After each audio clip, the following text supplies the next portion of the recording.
mu ngi diminuer chaque jour. est-ce que du rupture bi ñu diggee woon moom lañ nekk di doxal parce que président bi muy mujjee wala yenn ci déclaration bi mujj xamle na ni wala fàttali na ni rupture plat bu weex xàtt la te ñoo ko commandé est-ce que du rupture boobu lañ nekk di. non xam nga le problème. mu metti promettre une chose et promettre une rupture donc mais une chose nit ñi également bu fekkoon ne que da nga leen fixer un cap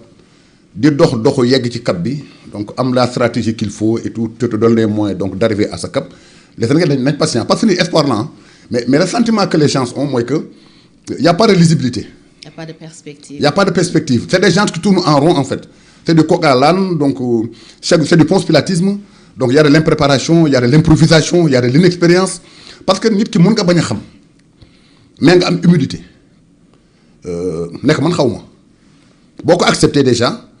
jàpp naa ne que c'est pas une réussite mooy nangu nga ne ko yow xamoo. mais li bon mooy nga yow nga xam ne xamoo nga bañ nekk xamuloo ba pare waxuloo ak ñi xam parce que li xew ci réew mi moi je pense que xeexu Pastef ak l'ancien régime bon tool parce que le pays quand même a failli basculer ñu été donc l'expérience et puis le courage du président Macky Sall que je salue au passage à qui je souhaite d'ailleurs donc ñu fal ko vraiment au niveau des Nations Unies ñu été donc peut-être que général Moussa Fall ak également rend hommage ni était peut-être Félix Antoine Diome mais dëkk bi ne kon tey maa ngi yow dañu toog fii di waxtaan ils ont tout fait pour mettre ce pays là en kaw donc sëy yoo xam ne tas nañu xam ne ñoo bokk ndeeg bàyyi duñu tuddante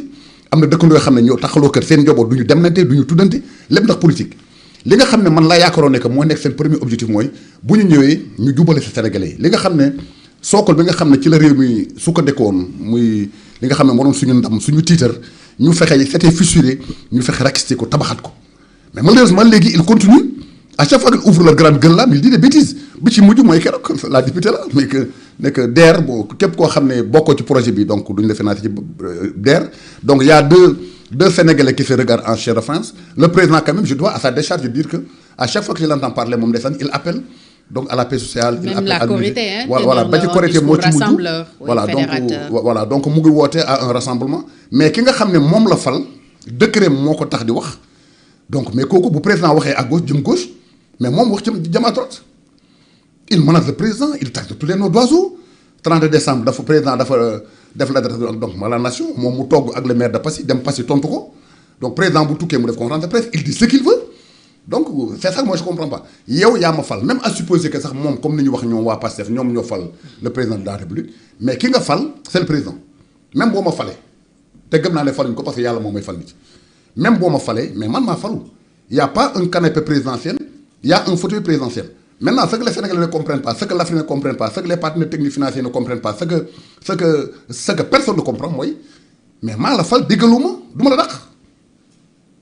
man aussi li ma lay reprocher mooy li ma gëmatoo ko maa la faloon mais apparemment tu as trahi tu as nangam tu as nele et puis du ma démissionner man aussi donc jiixi jaaxa bu Sénégal nekk les Sénégalais déjà ne comprennent plus qui conduit la baraque ñun Sénégalais man mi Sénégalais xaw ma kan may dawal donc bateau bi donc à fortiori les étrangers à fortiori les partenaires techniques financiers à fortiori les investisseurs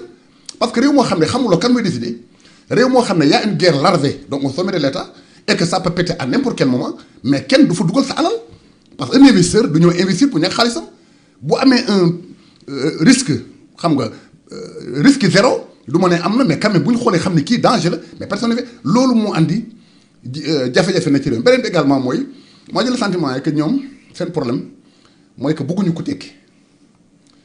bëgguñu ko am bëgguñu homme d'affaires bëgguñu milliardaire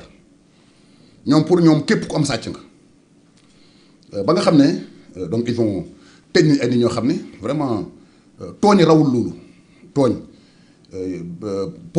bien que premier ministre ba léegi moom mu ngi koy revendiquer naan que justice ba léegi deful liggéeyam alors que. reddition des comptes mais ñi ñu tëjoon reddition des comptes tout le monde est d'accord les Sénégalais sont unanimes là-dessus képp koo xam ne jël nga alal réew mi te moomuloo ko nañ la tëj ba damm caabi mais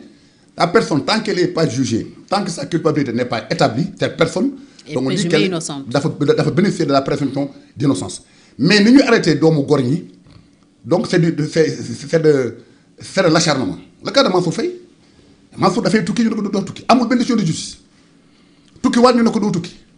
le PM se permet de dire Mansour woo naa la ñetti yoon munoo fexe ba rëcc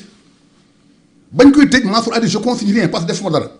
mais un arrêté boo xam ne 2013 la l'arrêté 2 mois mooy durée de vie am deux fois nga ko mën a jël ci année. nga dem ba 2019 période de crise nga xam ne mais le monde s'était barricadé bateau ñëwatul kenn ñëwatul tout était mais ñu 250 ak 275 25 francs ñu bëgg ci toroxal gor su mel ni Moustapha Ndiaye ba mu consigné 800 millions tëj ci Mansour Faye injustement prison 5 mois mais c'est des choses yooyu moo ne ci dëkk bi loolu moo tiitloo ñi nga xam ne loolu mooy bilan 2 ans ñoo far ñu andi le cas de Maodo Malick Mbaye mais c'est même chose Maodo moo président Macky dafa dem mu ne moom a faloon bu démissionné lu rare d'ailleurs Malick dem Maroc am fa liggéey bi Thiaw li jógee Thiaw entreprise am mais à travers son avocat mu bind le juge wan ko contrat travail am boobu soxlaa mu wuy si la Malick ñëw tabaski de son propre gré moom moo seeti juge bi maa ngi si pour 15 jours mu ne ko d'accord dégg naa la convoqué ko mu ñëw mu ne ko je vous c'est juste pour vous dire de rester à la disposition de la justice maanaam mënatoo ñibbi Maroc convoqué ko ñëw mu tëj ko pourquoi parce que ki la remplacé am na cabinet indépendant bu mu jëloon am na lu ñu reproché li ñu lay reproché ba léegi wax na ne lii la mun a tontu le cas de Moustapha Diop même chose bi la toppee ay milliards mu jël ci 11 millions le cas de Ndeye Saly Diop Dieng non lieu finalement mais finalement non lieu xam nga kaawu mairie Joal même chose mais toroxal ay gor donc acharnement ce que Ousmane Sonko appelle donc justice des vainqueurs ba léegi moom ba léegi bon je me dis peut-être que moom rey nañu la bëgg peut-être quoi dafa am haine boo xam ne viscérale contre ñi fi nekkoon mais ñi nga xam ne ñoom lañ toppoon ñëpp ba léegi amul ba léegi kuñ ci mën a tuumal dara mais Farba Ngom le cas de Farba Ngom mais c'est un scandale di la topp 125 milliards moom supposé complice ki nga xam ne moo doon l'accusé principal ñëw leen non du 125 milliards 250 milliards génnee preuve jox leen waaye ki ngeen tuumal sequ maa ngi moom dara maa ngi moom business la amul benn xaalis bu jóge trésor dugg ci comptam mu setal ko ki nga xam ne moo doon l'accusé principal ñu bàyyi ko mu génn ki nga xam ne supposé complice ñu téye ko bon la clameur populaire amul lu ñu koy tuumal lu mooy mais di ko wax ay. moom aussi Farba justice may na ko liberté provisoire. mais ñu opposé le procureur qui a fait appel. voilà c'est le procureur qui a fait appel ba après la première fois dans l'histoire politique du Sénégal mais ministre de la justice mais monté au créneau à la place du procureur di accuser doomu góor avec des propos yoo xam ne sax man rus naa ko man mii góor waxuma ak moom mii soxna waroon rus yenn kàddu yi mu ko génnee ci gémmiñam des histoires de portable de 125 milliards ñu mucc ñaari portable ñu may ko liberté donc ñu la opposé wu le procureur donc foofu la réew mu toll réew moomu nag réew mu am àq réew mu am tooñ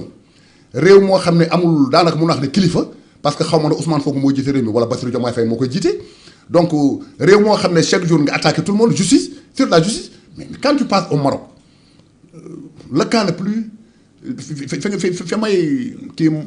fi may prouver ne que ñii xamuñu nga dem ñu jàpp te 18 supporters injustement nga dem def fa rencontre ak say nit ne leen dëkk ba mu dëkk justice ba dafa corrompu kon yéen justice Maroc def leen lu leen neex sénégalais yi parce que bu doon suñ dëkk la ñun moom la justice elle est corrompue c'est ce message là nga war a jox un pays partenaire un pays ami comme le Maroc xam ne Maroc mooy suñu porte d'entrée dans les pays du Golfe investisseur bi nga xam ne dafa war a ñëw premier ministre de la République du Sénégal ne dëkk ba ngay ñëw war a andi sa xaalis war ko bokk ak doomi sénégalais suy joint venture wala noo ko bés boo fa amee problème justice ba la war a àtte jox la sa àq ak sa yelleef dañoo corrompu mais kan mooy investir réew moomu dafa la réew mi toolu faatu 2 ans yi daal pour man c'est une catastrophe yàlla nañu yàlla tàggale ak régime Pastef nanguloo leen itam acte yi ñu posé mu jëm ci wàllu souveraineté réew mi gën a moom boppam gën a gis boppam ci ni muy jëflante. am na lu ñu fi def suñu diggante ak France. non xam nga souveraineté ñu ngi wax waxi renégociation de contrat récemment. non xam nga souveraineté moom bon waa ji li mu wax ci donc yaakaar offshore bi moom. ña ko yore woon ñoom ñoo gedd delloo ko Sénégal ndànk dem si na donc mu ngi ci loxo Sénégal d'ailleurs et puis j'attends de voir ndax nañ am 4000 wala 5000 milliards donc yu ko exploité dafay dox ak donc dafay dox ci xelu yenn sénégalais ba léegi Ousmane Sonko dafa promettre monts et merveilles mais comme ce fantôme au mains vides donc il a promis tout le contraire de tout finalement donc loxee dara new coon ba tey Ousmane Sonko se permet de promettre aux Sénégalais donc di toucher la fibre la plus sensible du Sénégal maanaam parce que le Sénégal ne peut pas être en ostracisme le monde là nous sommes dans un monde globalisé Sénégal mun isolé wu. d'ailleurs li mu defoon ak tubaab man jàpp naa ne que moo andi suñu problème FMI. France waaw moo xam nga moo andi donc problème ak France. parce que bu ñu nee FMI non bu ñu nee FMI c'est la France hein. parce que l'administration donc toute l'administration du FMI est de la France. donc yenn discours yi nga xam ne également yaa ngi ko doon tenir fii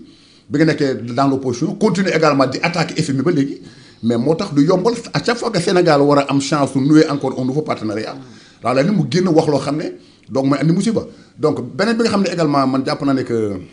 na ne que musiba la ci réewum mooy man foog man nag jàpp ne que buggul président Bassirou Diomaye Faye réussir